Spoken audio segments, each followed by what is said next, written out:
Our grand challenge was to restore and improve urban infrastructure.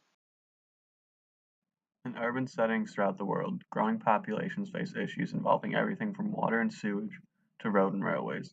In the United States specifically, many cities face issues with restoring and improving these pre-existing resources. With most urban infrastructure being instated decades ago, many new and more efficient technologies have came about since their installment. Because of this, along with the continued growth of cities, the challenge of how infrastructure can be restored, improved, and modernized has been brought about.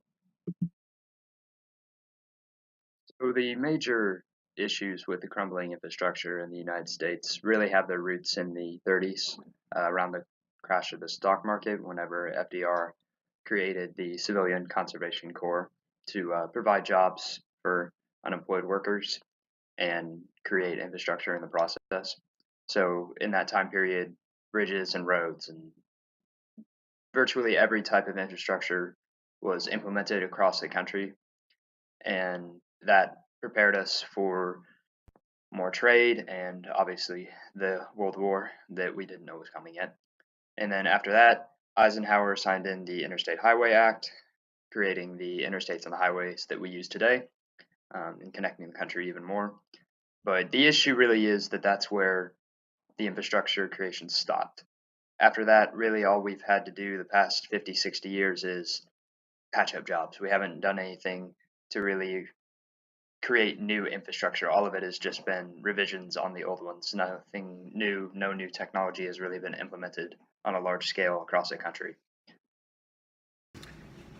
Example of these roads that will only get worse the longer we wait can be seen in the smaller roads that began as an animal path that was then made into a dirt path or road, then continued on from there, changing into a gravel, then a paved road, meaning it does not have the same strength as many other roads, which, as seen in these photos, have already started to fall apart due to the weight of traffic that they weren't built to withstand. The basic solution for this is for these falling apart roads is to completely overhaul sections of the infrastructure so they can be redone with more efficient techniques and materials. This can be done with technology that didn't even exist in the 1920s, which would ensure that these roads will stay stronger longer for many more years and save more money and time. In other words, by fixing these roads now in infrastructure, they will pay for themselves by saving cost and time when it comes to shipping goods and services. Advances in automation would make mass construction swifter and cheaper. Many areas like Philadelphia are already coming up with great ideas to solve the sewage overflow problem.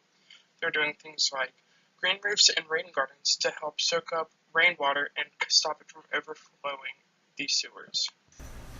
According to the most recent infrastructure report card, USA scores a D+ for its infrastructure. Some highly recommended solutions to face these problems are maintaining bridges well.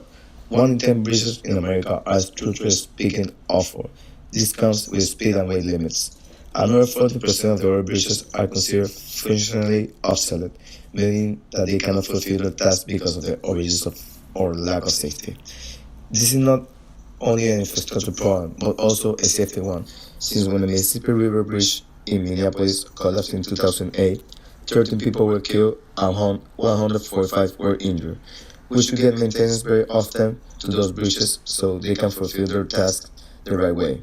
Approximately $1 trillion will be needed to modernize infrastructure in USA, including bridges that are already obsolete. For these new incoming bridges, they can be towed right away so it can be paid as soon as possible.